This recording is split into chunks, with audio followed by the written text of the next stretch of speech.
भारत राज्य क्षेत्र के अंतर्गत कहीं भी अस्थायी रूप से निवास कर सकता है। हालांकि कुछ समय पहले तक अपने भारत में इसका एक अपवाद था, जम्मू कश्मीर राज्य, लेकिन अब वो भी खत्म है, इसलिए अब कोई अपवाद नहीं है। और इसके बाद अनुच्छेद 19 का छठा कहता है प्रावधान व्यवसाय की स्वतंत्रता, कि भारत का कोई भी नागरिक किसी भी व्यवसाय को अपना सकता है। ये अनुच्छेद 19 है ना। और एक चीज और याद रखिए, कभी कोई पूछता है तिरंगा झंडा फहराने का अधिकार, शशि थरूर के मामले में सुप्रीम कोर्ट में केस हुआ था कि तिरंगा झंडा फहराने का अधिकार कौन सा अधिकार है, तो अनुच्छेद 19 के तहत ही अधिकार है। और यह अनुच्छेद 19 एक ए से ही संबंध बनता है, क्योंकि जब भी पूछता है बच्चा गलती करने लगता है। दिमाग लगाइए कि झंडा फहरा का क्या करते हैं, अपने राष्ट्रीयता की भावना को अभिव्यक्त करते हैं। अनुच्छेद 19 में दिया गया है एक अभिव्यक्ति स्वतंत्रता का अधिकार, इसलिए गलती नहीं होनी चाहिए। मैंने अनुभव है, 25-26 साल से पढ़ा तो अनुभव है कौन बच्चा कहाँ गलती कर लेता है। तो यहाँ जनरली देखते हैं तो राष्ट्रीय ध्वज फहराने का अधिकार मूल अधिकार है, और यह अनुच्छेद 19 एक के तहत है।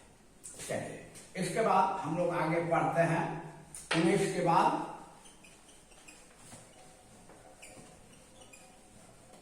अनुच्छेद 20, और अनुच्छेद 20 जो है, अनुच्छेद 20 जो है इसका शीर्षक है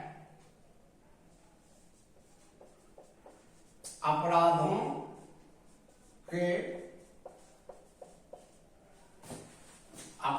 के लिए दोष सिद्धि के विरुद्ध अधिकार। क्योंकि शीर्षक जितना बढ़िया से समझिएगा, कंटेंट उतना बढ़िया से समझिएगा। ये कहता है कि किस कंडीशन में किसी को अपराधी घोषित किया जाएगा। ब्रिटिश पीरियड नहीं है कि अंग्रेज को जिसको मन करता था जबरदस्ती पकड़ के अपराधी घोषित कर देता था। ये स्वतंत्र भारत है, और वैसे भी हमने आपको बता दिया है कि यह सबसे प्रमुख जनतांत्रिक अधिकार है ना। और एक प्रश्न और याद आया कि जब यह पूछे कि सबसे संवेदनशील मौलिक अधिकार कौन है, तो अनुच्छेद 19। जब यह पूछे सबसे जनतांत्रिक मौलिक अधिकार कौन है, तो पूरा स्वतंत्रता का अधिकार टोटल। और जब उसमें स्पेशली पूछे कि सबसे संवेदनशील कौन है, तो अनुच्छेद 19 से संबंधित अधिकार। और संवेदनशील इसलिए कहा गया है कि जहां राष्ट्र में थोड़ी सी व्यवस्था बदलती है तो सबसे पहले यही अधिकार निलंबित होता है, जो आगे पढ़ाऊंगा। इसी को सबसे पहले सस्पेंड कर दिया जाता है, इसलिए सबसे संवेदनशील है। अब देखिए ये कहता है कि किस कंडीशन में किसी को अपराधी माना जाएगा। इसमें 4 बातों को याद रखिए। पहला कहा गया है कि किसी भी व्यक्ति को तभी अपराधी माना जाएगा जब उसने प्रचलित कानून का उल्लंघन किया है, कोई कानून जो चल रहा उसका उल्लंघन किया है। दूसरा कहा गया है कि किसी भी व्यक्ति को निर्धारित दंड से अधिक दंड नहीं दिया जाएगा। हर अपराध के लिए जितना दंड निर्धारित नहीं दिया जाएगा। इसके बाद इसमें तीसरा कहा गया है कि किसी भी व्यक्ति को एक ही बार के अपराध के लिए दोबारा सजा नहीं दिया जाएगा। अगर एक बार अपराध किया तो एक ही बार सजा दिया जाएगा, दोबारा नहीं। और इसमें चौथी बात कही गई है कि किसी भी व्यक्ति को अपने ही विरुद्ध गवाही देने के लिए बाध्य नहीं किया जाएगा कि आप अपराधी हैं, आप खुद गवाही दीजिए। लो, पुलिस अरेस्ट करेगी तो पुलिस को ही चार्जशीट दाखिल करना होता है, आरोप पत्र, कि भाई इसकी क्या गलती है। और जब पुलिस कभी कभी किसी को पकड़ के अगर आरोप पत्र दाखिल नहीं कर पाती है, तो आप न्यूज में सुनते होइएगा कि इस गिरफ्तार व्यक्ति के विरुद्ध पुलिस चार्जशीट प्रस्तुत नहीं कर सकी, अतः न्यायालय ने इसे क्लीन चिट दे दिया। तो किसी भी व्यक्ति को अपने ही विरुद्ध गवाही देने के लिए बाध्य नहीं किया जाएगा, ऐसा संविधान का अनुच्छेद 20 कहता है। 4 बात। अब है संविधान का अनुच्छेद 21। तो संविधान का जो अनुच्छेद 21 है, ये कहता है प्राण एवं शारीरिक या दैहिक स्वतंत्रता। और ये कहता है कि भारत के नागरिकों को उसके प्राण एवं दैहिक स्वतंत्रता से वंचित किया जाएगा। कहीं कहीं किताब में गाइड वाइड लिख देता है कि वंचित नहीं किया जाएगा। अगर ऐसा लिख दे संविधान कि प्राण की स्वतंत्रता से वंचित नहीं किया जाएगा तो फिर फांसी की सजा भारत तो नहीं हो सकती है। दैहिक स्वतंत्रता से वंचित नहीं किया जाएगा तो फिर किसी को जेल में नहीं डाला जा सकता, इम्प्रिजन नहीं किया जा सकता। जेल में डालने का मतलब शारीरिक स्वतंत्रता से वंचित कर देना। तो वंचित किया जा सकता है, लेकिन देखिए क्या कहता है। ये कहता है कि विधि द्वारा स्थापित प्रक्रिया, विधि द्वारा स्थापित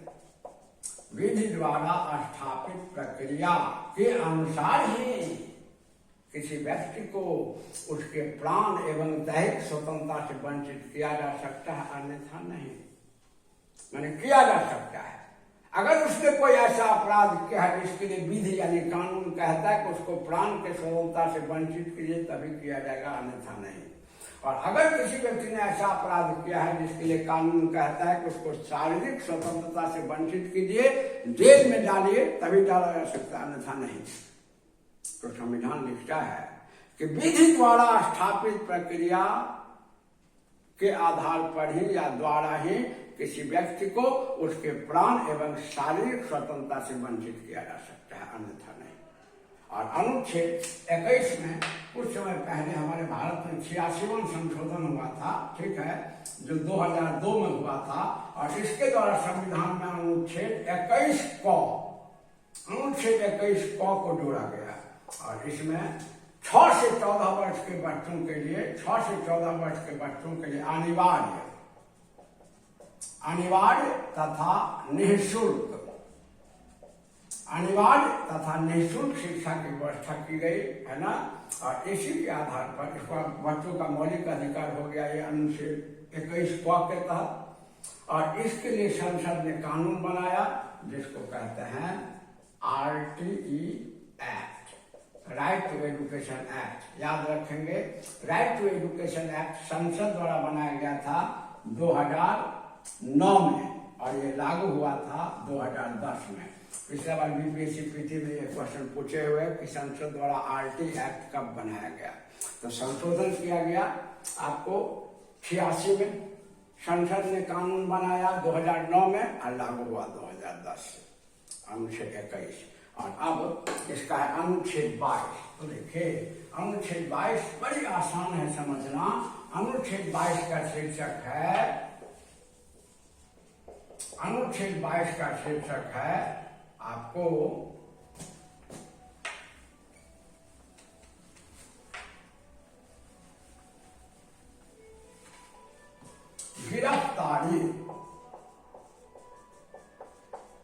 गिरफ्तारी के विरुद्ध संरक्षण। माने किस कंडीशन में आपको गिरफ्तार किया जा सकता है और किस कंडीशन में नहीं। और इसको समझना बहुत आसान है।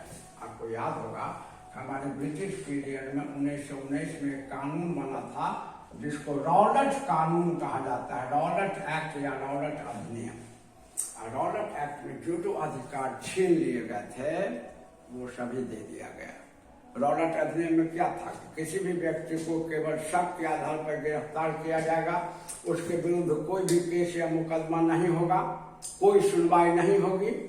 इसीलिए रॉलेट एक्ट के बारे में क्या स्लोगन प्रचलित था, न अपील न वकील न दलील, न अपील न वकील न दलील। तो ये ब्रिटिश पीरियड गुलाम भारत था, अब स्वतंत्र भारत है। यही स्पष्ट करता है कि स्वतंत्र भारत और गुलाम भारत में क्या अंतर था। और इसीलिए इन अधिकारों को सबसे प्रमुख जनतांत्रिक अधिकार माना जाता है। अब देखिए ये क्या कहता है, अनुच्छेद 22 क्या कहता है, 3 बात याद रखिए। अनुच्छेद 22 कहता है कि प्रत्येक गिरफ्तार व्यक्ति को गिरफ्तारी के तुरंत बाद उसका कारण बताया जाएगा। रॉलेट एक्ट नहीं है कि बिना कारण का गिरफ्तार कर लिया जाएगा। प्रत्येक गिरफ्तार व्यक्ति को गिरफ्तारी के तुरंत बाद उसे उसका कारण बताया जाएगा। दूसरा कहा गया है कि प्रत्येक गिरफ्तार व्यक्ति को गिरफ्तारी के 24 घंटे के भीतर नजदीकी मैजिस्ट्रेट, जो मजिस्ट्रेट दंडाधिकारी सबसे नियर होंगे, नियर बाय होंगे या नियरेस्ट होंगे, उनके सामने उसको तुरंत प्रस्तुत किया जाएगा ताकि ट्रायल हो सके, पुलिस ज्यादा अनावश्यक कस्टडी में नहीं रख सके। तो प्रत्येक गिरफ्तार व्यक्ति को सबसे नजदीकी मजिस्ट्रेट के समक्ष 24 घंटा के भीतर उपस्थित किया जाएगा और जो भी गिरफ्तार व्यक्ति हैं उनको अपनी इच्छा के अनुकूल विधि व्यवसायी यानी वकील से संपर्क करने का अधिकार होगा। तो जो अधिकार रॉलेट एक्ट में छीन लिया गया था वो सभी इसमें दे दिया गया और इसमें 3 बातें कही गई हैं प्रमुख रूप से। पहला कि प्रत्येक गिरफ्तार व्यक्ति को गिरफ्तारी के तुरंत बाद उसे उसके कानून से अवगत कराया जाएगा।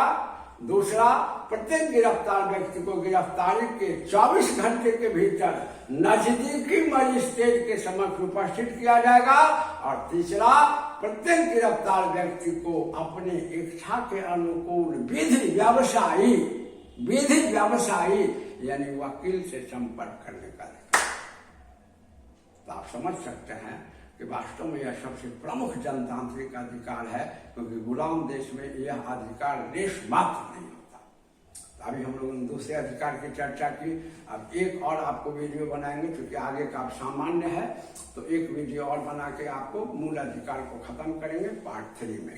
आज के लिए इतना ही बच्चा लोग, लेकिन लाइक और सब्सक्राइब करते रहें ताकि वीडियो आप तक पहुंचे। धन्यवाद।